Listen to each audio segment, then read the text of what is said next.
Hello everyone, welcome to Polimera's kitchen. ఈరోజు నేను మీకు చాలా simple and tasty ghee pulao చేసి చూపిస్తున్నానండి. ఇందుకు కావాల్సినవి ఫస్ట్ సాజీరా, చెక్క, లవంగం, పచ్చిమిర్చి, ఇలాచి, బిర్యానీ ఆకు, ఆలు, క్యారెట్, బీన్స్, కొత్తిమీర, గసగసాలు, జీడిపప్పు, బఠానీ, పుదీనా, అల్లం వెల్లుల్లి పేస్ట్, అలాగే పచ్చి కొబ్బరి. నెక్స్ట్ నేను ఇలా కుక్కర్లో నెయ్యి వేసుకున్నానండి. మనకు గీ పలావ్కి గీ ఇంపార్టెంట్, గీ చాలా వేసుకున్నాను. ఇలా ఒక 3 టేబుల్ స్పూన్స్ నెయ్యి వేసుకున్నాను. నెయ్యి హీట్ అయ్యాక ఇందులోకి చెప్పాను కదా, ఇవా మసాలా అంతా కూడా వేసేసుకుంటున్నాను.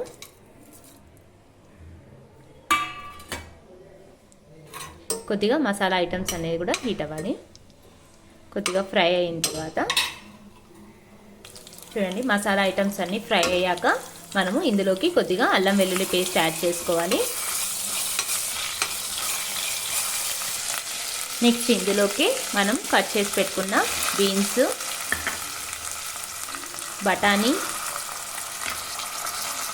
ఆలు, క్యారెట్ వేసేసుకొని కొద్దిగా మగ్గించుకోవాలండి. ఇలా వెజిటేబుల్స్ అన్నీ కూడా యాడ్ చేసేసుకొని మనము సరిపడంత సాల్ట్ వేసేసుకొని ఒక 2 మినిట్స్ మగ్గించుకోవాలి. నెక్స్ట్ మనము మిక్సీ జార్లోకి గసగసాలు, అలాగే కాజు, పచ్చి కొబ్బరి, ఈ మూడింటిని కొద్దిగా వాటర్ వేసుకొని మనం మెత్తగా పేస్ట్ చేసుకోవాలి. చూడండి, ఇలా మనం మిక్సీలో మెత్తగా పేస్ట్ చేసేసుకోవాలి.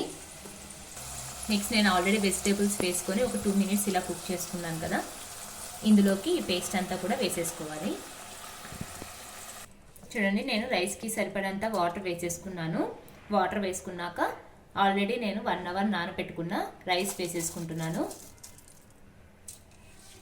చూడండి, ఇలా రైస్ వేసేసుకొని బాగా కలిపేసుకోవాలి. నేను ఇక్కడ నార్మల్ రైస్ తీసుకున్నానండి.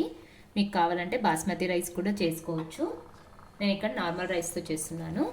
నెక్స్ట్ పైన కొద్దిగా పుదీనా,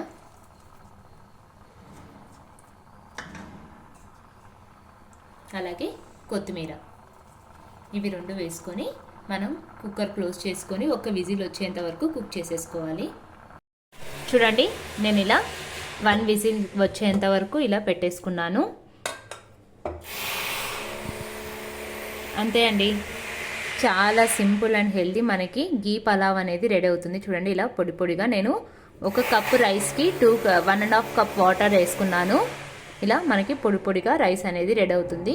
దీన్ని మనము రైతా ఆర్ ఎనీ కర్రీస్తో మనం సర్వ్ చేసేసుకోవచ్చు. చాలా చాలా టేస్టీగా ఉంటుందండి. మీరు కూడా ట్రై చేయండి. నా ఛానల్ మీకు నచ్చినట్టయితే లైక్ చేయండి, షేర్ చేయండి, సబ్స్క్రైబ్ చేయండి. Thank you.